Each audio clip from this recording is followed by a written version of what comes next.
All right, chat. Today we're going to talk about how to have a fluid conversation. So I don't know if y'all have ever been in this scenario where you're sitting there, you're talking to someone and everything is really easy. You're enjoying yourself, conversation is free flowing, and then someone else shows up. And either this person is a stranger, or I feel intimidated by them, or they're a cute girl. And then I want to continue having a free-flowing, fun conversation where I'm laughing and I'm being my best self. But instead, what I do is lock up completely. And in a day and age where we have a loneliness crisis, we have a dating and mating crisis, I think understanding very simple but crucial elements of human interaction has become incredibly important. So we're going to start by understanding the science behind it, because once we understand what goes on in your brain, in your nervous system, then we will have a roadmap for how to fix it. So the first thing is that when we are having a normal conversation, we are in a relaxed state, which means that our parasympathetic nervous system, which is the part of the mode of our nervous system that involves rest, relaxation, and digestion, is active, okay? So what that means is if we sort of think about a relaxed conversation, I'm not stressed out, I'm not trying to win anything, it's not a competition, I'm not on trial. When I'm relaxed, words flow very, very, very freely, right?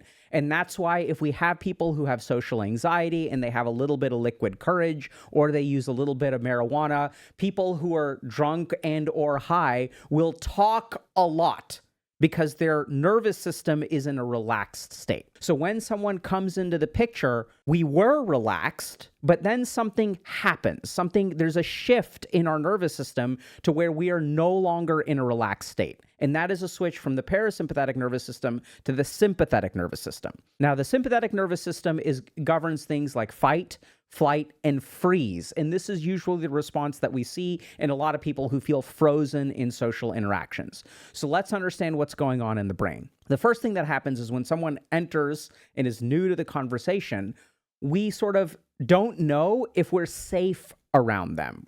So this can be a combination of a couple of things. The first is I see this problem a lot in people who had difficult social interactions when they were growing up. So I got bullied a lot. If you've been bullied, maybe this happens to you. But basically, there's a dividing point at some point in your development, okay? There's like this fork in the road in your development where some human beings are taught that the average person is like safe and friendly. And some human beings are taught that the average person could be a threat. And it's not that the majority of people that you encounter are a threat, but this is what's really scary about human psychology is, even if there's like a 10% chance that this person is going to make fun of you or be mean to you, that is something that your brain is going to prioritize.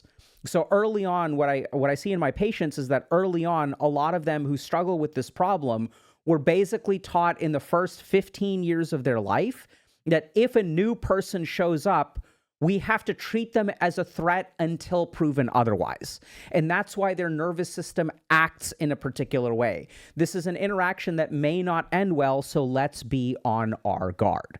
So first thing that happens is sympathetic nervous system turns on. We enter our fight, flight, freeze response because of our past experience with people. When people hear about our coaching program, their first response is usually, why would I work with another human being when I can watch YouTube videos all on my own? Working with a coach is about amplifying your time and effort. We're great at wanting things and even making some progress, but we usually struggle with follow-through or have some kind of setback. And that's exactly where working with a coach can help. Coaches provide personalized support to help you set appropriate goals, make progress, and even work through setbacks. Just let us know what your goals are, what kind of support you're looking for, and we'll match you with the best coach for your unique needs. Check out the link in the description below to see if coaching is right for you. Second thing that happens is, or maybe related to this, actually happens first technically, is our amygdala, which is this little part of our brain kind of seated back here. It's a very primitive structure that involves it's our survival center of the brain, involves threat detection, fear, and anxiety generation. So this part of the brain turns on. So we have these benign perceptual stimuli, like a stranger shows up, right? So my eyes see that, my ears hear that. And then those signals from my eyes and ears, based on my past history with humans, travel and turn on the amygdala. And this is where things get interesting. So we feel afraid, we feel fearful, our heart rate starts to go up, we are no longer relaxed. And then comes the really interesting thing. you actually try to stop that. So then what happens is our frontal lobes activate. You realize, oh my God, it's happening to me again. I'm stressed out. This is just a regular conversation. Why can't I just be natural and effortless and smooth? Why can't I do that? So your frontal lobes, which are the parts of your brain that control all the other parts of the brain, kick in.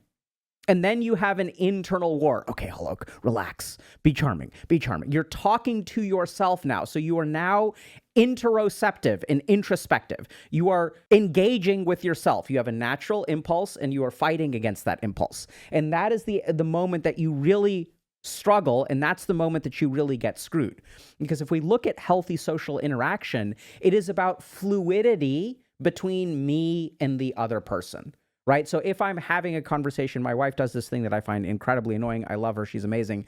But sometimes when I'm on a call with someone, I'll be talking to someone and I'll be blah, blah, blah. I'll say my thing. And then the moment I stop talking, right, the person on the other side of the phone stops talking, which is exactly when my wife starts telling me what to tell them.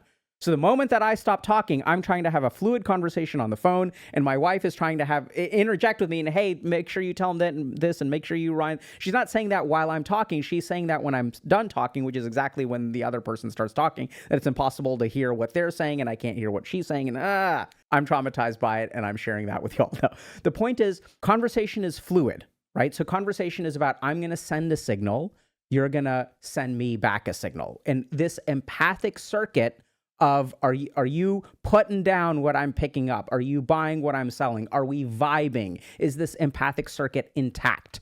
So this is about me and the other person, okay? The problem is that once our frontal lobes activate, we lose that connection with the other person because now I am engaging with myself. Now I'm stuck in my own head and this is GG'd out. So there's a really fascinating medical example of when this frontal lobe circuit shuts off, right? So if I'm saying that, okay, when the frontal lobes turn on and they start engaging, wrestling with your amygdala, that's when you are no longer able to speak freely.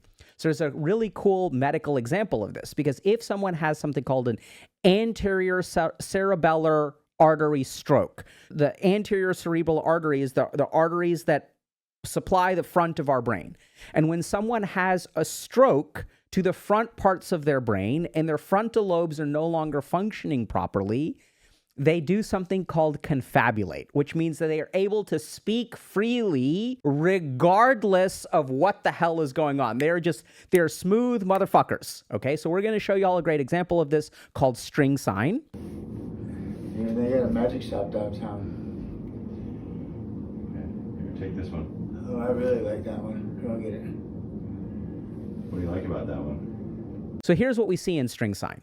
So this is a doctor who's pulling out nothing, and they go like this, and they're like, look, I have a string here from a magic shop. And then this person grabs the fake string, and then you can start asking them questions about it, and they're like, hey, what do you like about the string? And the guy's like, oh yeah, the string is really nice. And there's no real string. And the reason that someone is able to talk is because the frontal lobes are what impede us from talking freely. And so when we damage the frontal lobes, then we are able to freely talk irrespective of whether it makes any fucking sense. And in confabulation, basically what you get is patients that will make things up, but they will just continually talk, okay? So we don't want to damage our frontal lobes. We don't want an anterior cerebral artery stroke. But what we want to do is train ourselves to turn off that mechanism so that we can speak freely. So there are three things that we can really focus on. Remember, there's the autonomic nervous system, which is parasympathetic, sympathetic nervous system. That's something we need to shut down. So how do we shut that down? This is where a deep exhalation or a slow exhalation is the fastest way, simplest way in a conversation that you can shut down your sympathetic nervous system. When our sympathetic nervous system is active, we hyperventilate. Deep, rapid inhalations, right? So instead, and then what you'll notice is there's a rapid exhalation. Right? That's when we're hyperventilating. I can feel a little bit woozy.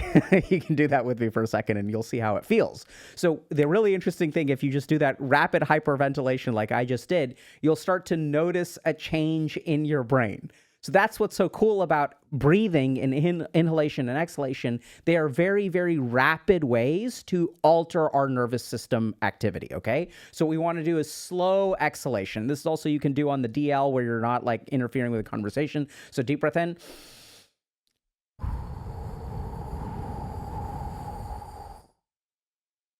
You want to do that 3 times with slow exhalations. You can do it right now, and you'll notice a physiologic calming. The second thing that we can do is alter our threat perception. So remember that the reason that the amygdala hyperactivates is because we've been trained to treat this person like a threat, okay? So there are 2 things that we can do here that are really interesting. So my favorite example of this, so I don't have cats. I'm allergic to cats.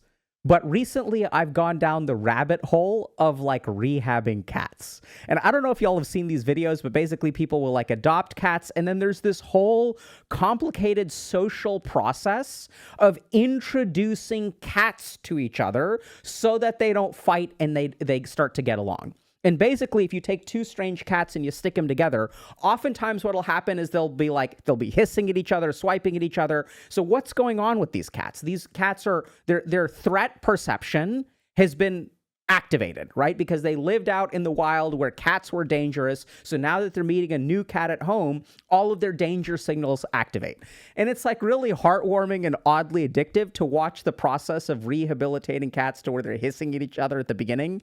And then we start to like work with them and they're like cuddling at the end.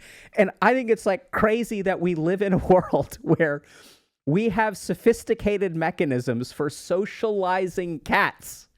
Meanwhile, the fucking human beings who are doing the socializing have this problem when socializing with other humans. Like we have social rehab for cats, but we do not have social rehab for humans.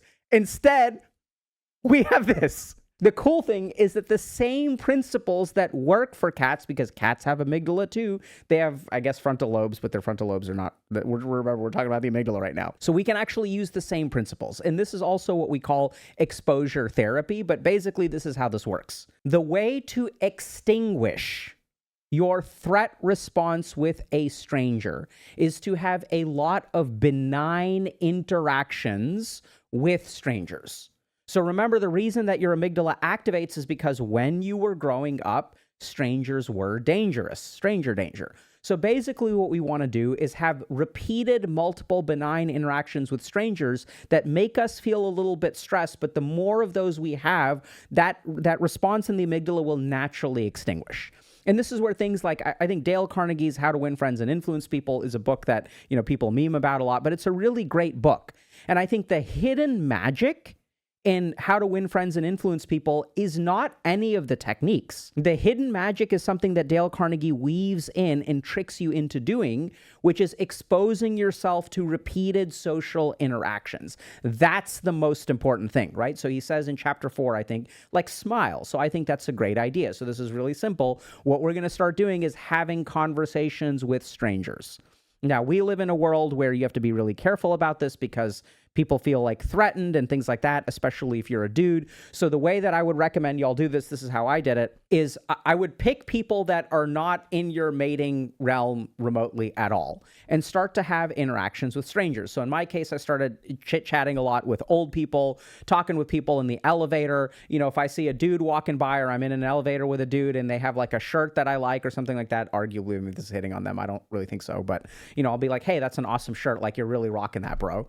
So starting to have small, and I know that's terrifying for y'all, right? So when a stranger is like, oh my God, like interacts with you, oh my God, it's so terrifying. But y'all should really do that, right? So start to interact with people, start to have small conversations with people. And the more that we do that, we will extinguish this amygdala response. The next thing that we can do is actually to engage curiosity. So this is where if we get stuck in our own heads and we are sort of assessing their threat. And this is sort of what it's like, right? So when someone comes in and you start to freeze up, you are like scanning them. You are like, your threat systems are activated, which means you're not like engaging with them. You are assessing them. You are sizing them up. Your brain and your body is paying attention to all their body language, what they're saying, and so you're kind of like zoomed into them, and there's no longer this like empathic back and forth, right? Either you're too stuck in your head, or you are fully zoomed in on them, but there isn't an even flow between the two. And one really great way to manage that is actually curiosity. So if we sort of think about, let's say I'm like, I'm walking down a wilderness path, and there's a really scary looking stick, and then immediately I feel threatened and I'm scared. And then once the threat goes away, then I'm like, oh, that's a cool looking stick. Like, oh my God, like look at that stick. That stick is so cool. So curiosity is going to engage our parasympathetic nervous system. So try to get interested in the person. Like, who is this person? Where do they come from? What brings them over here? And this is where we think about those questions as small talk. But if you internally reframe this is sort of the frame that I have when I meet people now, and this is something that's been cultivated. I think like, here's a human being. This human being is like completely unique. They have a unique set of genetics, unique set of history and experiences. And like, I have an opportunity to spend some questionable amount of time with this person. And I will probably never see this person again. So I have 5 minutes to hang out with this unique human being. And then for the rest of my life, I'll never see them again. So let me try to make the most of it. Let's try to understand who this person is, what they're up to, if there's something I need from them, if I need a food recommendation, or I'm new to the city, or if they're reading books and I'm looking for a book. Like, let's learn about this person, right? So you want to open up that sort of curiosity element. I also think when I'm working with my patients with social anxiety, we do zero in on this idea of like, why does it matter what this person thinks? Right? Because chances are you're never going to see them again.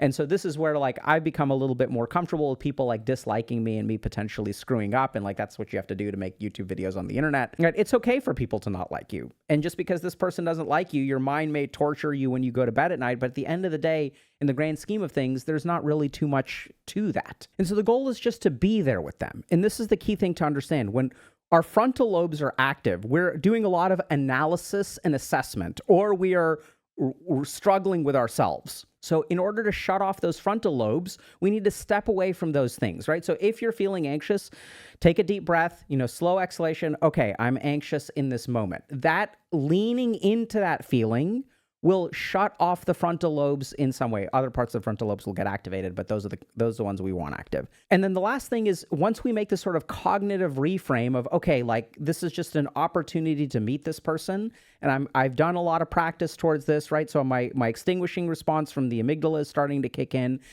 This is just an opportunity to meet this person. That frame shift, that cognitive frame shift, is what will change the activity of your frontal lobes. Because now your frontal lobes are no longer assessing threat. They're just viewing this as an opportunity, and then you will be relaxed, the parasympathetic nervous system will activate, and the conversation will start to flow.